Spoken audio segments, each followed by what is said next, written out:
Hi, we live in a world where, particularly in terms of women's weight loss, there is a lot of predatory marketing out there about all of these magical solutions to lose fat, particularly in our belly. This video is not that at all. Hi, my name is JC. I am a certified group fitness instructor, and we're going to be talking about the fastest ways to lose belly fat, specifically debunking some myths. Since I am a fitness instructor, we're going to stay specifically into the working out and very basics of nutrition, just for scope of practice. But I want you to remember that nutrition, stress, sleep, prior health conditions, and genetics all play an important role in this conversation. So I'm only going to be talking about the fitness, very basic nutritional aspects, because I am just a certified fitness instructor. I do understand though, so don't come at me in the comments, that there are other ways that some would consider not natural, or some would debate it's controversial, such as through surgery, medications, other avenues like that. I am not specifically going to be giving my opinion on those or covering them. We're sticking strictly to fitness and very basics of nutrition.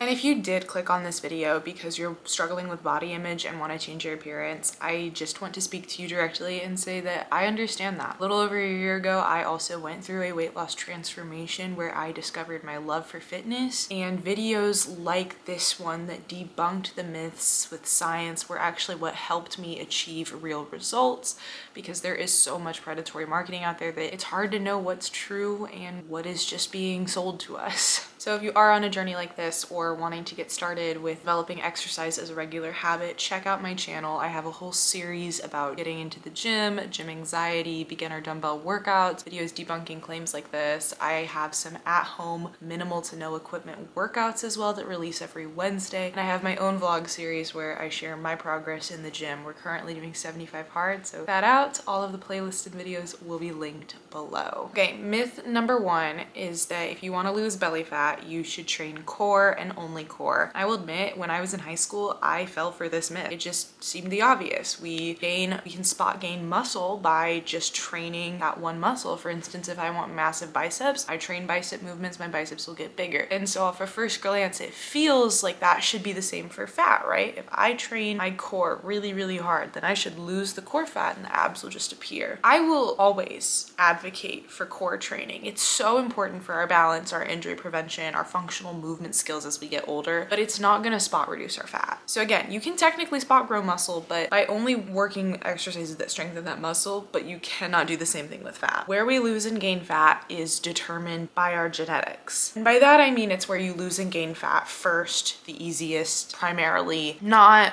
where you lose and gain fat total. You can lose fat wherever you have fat if you want to. It just might not be the first thing to change. I found that personally, I gain fat really easily on my stomach, and it's very difficult for me to lose it. It used to feel really mentally difficult. I went through this period where I felt like the only thing that would bring me happiness was having a flat stomach. And if you feel that way too, I do understand you. I really do. It all shifted for me suddenly though when I had started working out. I'd changed my dietary stuff and I was so focused on it. And then one day I noticed, like, wow, like I have these really cool looking muscles in my arms and legs. Like the definition it's beautiful. And so I found that for me, focusing on something that I love about my body rather than something that cannot be changed in the next 5 minutes it feels so much better than I wish I had a flat stomach. So yes, training core is extremely important for building muscle, but it's not going to spot reduce your fat. That is reduced through being in a calorie deficit. Many people in a weight loss journey like to combine exercise and dietary changes in order to build muscle definition for after they've lost fat. You hear that I want to look lean and toned kind of thing. That's why they're adding in the strength training. Additionally, it helps to build healthy habits, as studies show that regular exercise is motivation to have healthier sleep and nutrition habits. So for the rest of this video, I'm going to continually say it. Fat is reduced through being in a calorie deficit. We're going to talk a little bit more about that in a second, but myth number two is only doing high intensity workouts, running, like anything where it's considered high intensity. As a fitness instructor, I see this scenario often. I'll have people, especially around this time of year, come into my high intensity classes because they think it's what's going to give them abs or make them skinny. HIIT classes and like cycle and running, like all of those high intensity classes, they have so so many benefits, but I feel like they get a really bad rep because these people are forcing themselves to go to classes that they don't actually enjoy, and then they develop this like psychological relationship with it where they see it as the thing that's gonna get them abs, even if they really shouldn't be in there. I had this happen to me as well. I would only do HIIT YouTube workouts, started out at the gym, only did HIIT workouts because I was like, this is what's gonna burn the fat, make me skinny. No, it's not. It's eating in a calorie deficit. And I was really apprehensive about teaching HIIT because I didn't feel like I was qualified to give a healthy, good HIIT class until I had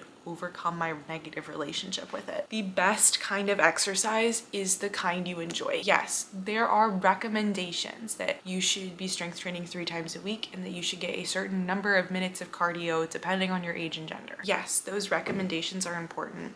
But we cannot meet these recommendations if we do not first find exercise that we love and enjoy, because you're not going to want to continually show up for yourself if you hate every time that you show up. HIIT training is not going to lead to losing belly fat. A calorie deficit will. Our final myth that we're going to cover is, okay, so I'm going to make the dietary changes. I'm just going to restrict all carbs and go on a no carb diet. When people hear calorie deficit, I feel like their first thought is restrict carbs. And for some people, yes, this is true. They should maybe pull back on the carbs a little bit. But I feel like it's not the end all be all situation. You have to really look at your diet, consult with your medical provider, because our bodies and our nutritional needs and our health conditions are all very different.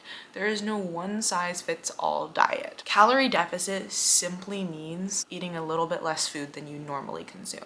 So it's, so for some people, yes, this might mean pulling back on our carbs a little bit, but it doesn't mean total restriction of carbs. Carbohydrates is what gives our body energy.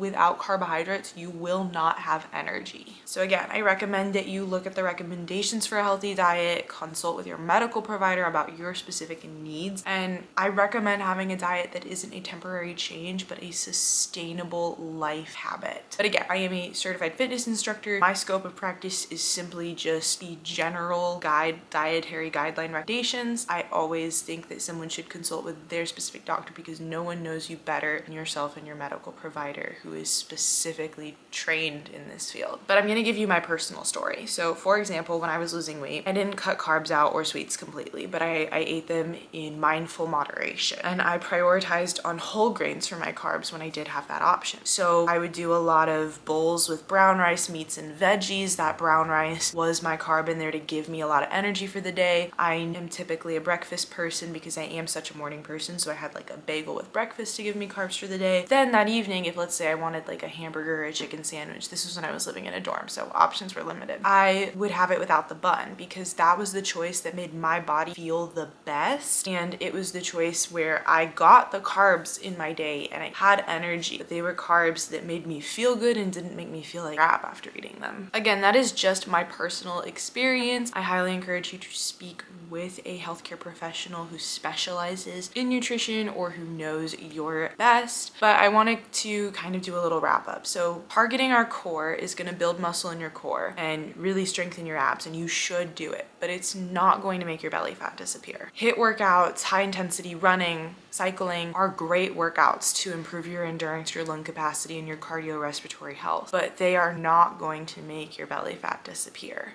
Restricting carbs is not the end-all be-all solution for everyone's diet, but a dietary change might be necessary to help you go into a calorie deficit, and that would help you lose fat. But there is no magic solution to make your spot reduction belly fat instantly disappear. If you are on a weight loss or body transformation journey, I highly encourage you to focus on building dietary and movement habits that are sustainable long-term and make your body feel good. I know this video may not have been what you were expecting when you read the title, How to Lose Belly Fat Quickly, but I hope that I was able to debunk some of the common myths and bring some science into this that is proven, tested, and has achieved real results that are sustainable for the long term. If you are on a journey, I highly encourage you to check out some of my other content, my New to the Gym, New to Working Out series. Comment down below any questions you have. I'd love to get a dialogue going, and check out my at-home workouts if you want a way to keep moving from the comfort of your own home.